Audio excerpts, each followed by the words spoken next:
In the quiet suburbs of our solar system, we tell ourselves a lie. We tell ourselves that the sun is the undisputed king, the only god in our local heavens. We look at the planets as his obedient children, spinning in perfect clockwork orbits. But as you cross the asteroid belt, the rules of rock and stone simply end. Here, the light of the sun begins to fail, and the shadows grow long and hungry.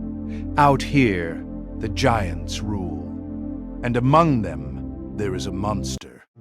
We call it Jupiter. To the ancients, it was the king of the gods. To modern science, it is a gas giant. But the truth is far more terrifying. Jupiter is not just a planet. Jupiter is a failed star.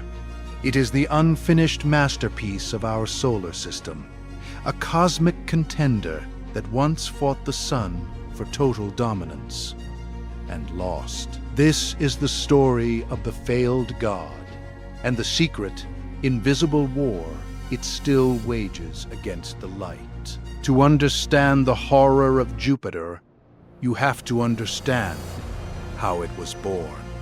4.5 billion years ago, the solar system was a swirling graveyard of dust and gas. At the center, the sun was waking up, gorging itself on everything in sight. But further out, another heart was beating.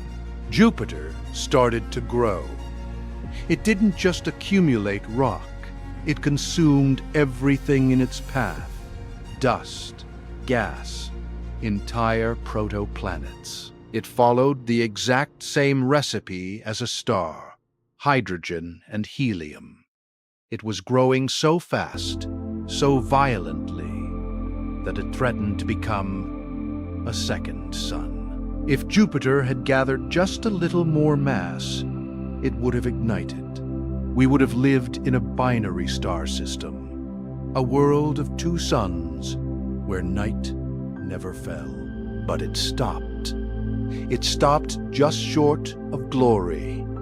It became a dark, stormy giant, a failed god that remains forever trapped in the shadow of its rival. Because it failed to ignite, all that primordial heat, the energy of a star that never was, is trapped deep inside its belly. And that trapped heat creates a world of absolute, unadulterated chaos. Imagine what would actually happen if you fell in. Most people ask where you would land. The answer is, you wouldn't. There is no ground on Jupiter.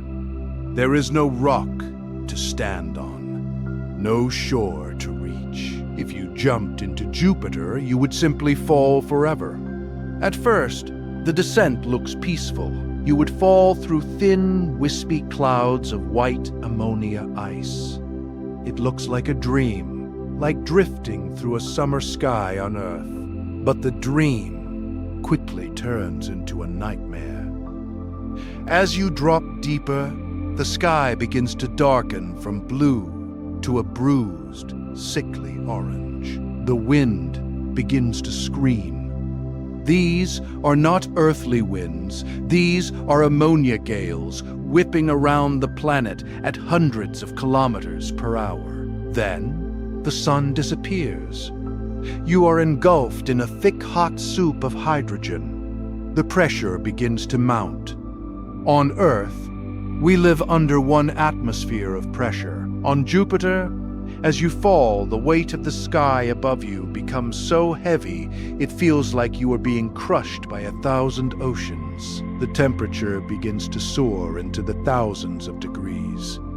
You aren't just falling anymore. You are being cooked in a planetary pressure cooker. But the true horror lies deeper.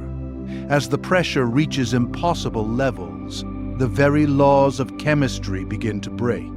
The hydrogen gas is squeezed so hard that the molecules are shattered. It transforms into something that shouldn't exist: liquid metallic hydrogen. You are now falling through an ocean of liquid metal that conducts electricity like a wire. You would be crushed, melted, and vaporized long before you ever reached the core. You would become part of the planet itself. A few stray atoms added to the mass of the monster. Jupiter's war with the sun isn't fought with light.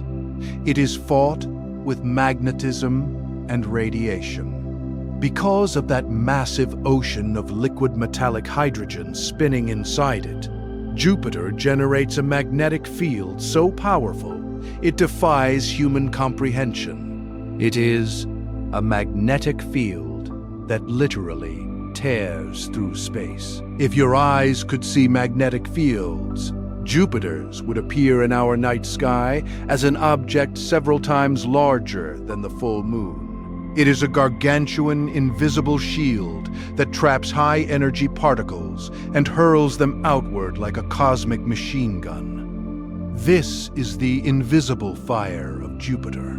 If you were to stand on one of its moons, like the beautiful frozen Europa, without a lead-lined bunker, the radiation would unravel your DNA and kill you in mere minutes. Jupiter is constantly screaming. If you listen with radio antennas, you can hear it, a rhythmic, terrifying pulse of radio waves blasting out into the void.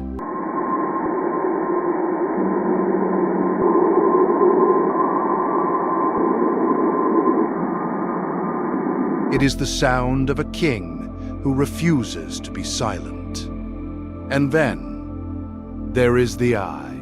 Staring back at us from the southern hemisphere is the Great Red Spot. This isn't just a storm. It is a monster hurricane, an anti-cyclone so large that you could drop the entire Earth inside it and still have room for a few more planets. It has been raging for at least 300 years, possibly much longer. While human empires rose and fell, while we discovered electricity and split the atom, this storm has been spinning in the dark, fueled by the heat of a failed star.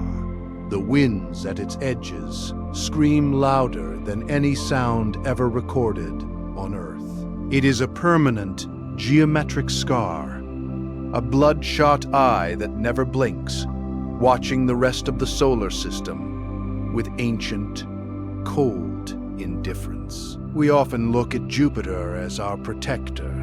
Because of its massive gravity, it acts like the vacuum cleaner of the solar system. For billions of years, it has used its immense pull to intercept asteroids and comets that were heading for Earth. It took the bullet for us, allowing life to flourish on our little blue marble. But gravity is a double-edged sword. The same force that catches some asteroids can just as easily hurl others directly toward us. Simulations suggest that Jupiter's gravitational meddling is a chaotic gamble. It is the gatekeeper of our world. But it is a gatekeeper that doesn't care if we live or die. The king protects, but the king can also destroy. We have tried to talk to the monster. We have sent our emissaries, our robots, to taste its clouds and measure its wrath. But Jupiter shows no mercy to the things we build. In 1995, we sent the Galileo probe to do the unthinkable, to dive into the atmosphere. For 58 minutes, it fought against the wind and the heat, transmitting data back to Earth until the very last second. But eventually, the pressure became too much. The metal was crushed like a soda can. The electronics were fried by the heat. Galileo didn't just crash. It was digested by the planet. More recently, the Juno spacecraft has been orbiting the giant, dancing through its radiation belts like a moth around a flame. But even Juno is on a suicide mission. Eventually, like Cassini at Saturn, it will be ordered to dive into the crushing depths to ensure it doesn't contaminate the moons. We build these machines with our best technology, our highest hopes, and we send them into the dark, knowing they will never return. They are monuments to our curiosity and sacrifices to the failed god. When we look at Jupiter through a telescope, we see a beautiful, marbled jewel. We see the king of planets. But the reality is that we are living in the shadow of a giant that we barely understand. Jupiter is a reminder that the universe was not made for us. It is a realm of extreme, beautiful violence, a place where stars fail, where it rains diamonds, and where the very air can crush your bones into dust. Jupiter is the solar system's unfinished masterpiece. It is a warning of what happens when gravity and heat are left to run wild in the dark. It is our protector, our hunter, and our failed second son. As we look back at our own fragile existence, our noisy living blue marble, we realize how lucky we are. We live in a tiny pocket of peace, in a galaxy of monsters.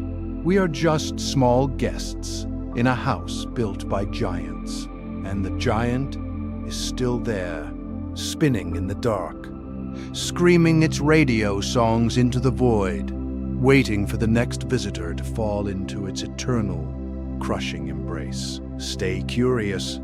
Keep looking up, because the more we learn about the darkness, the more we realize how precious our little bit of light truly is.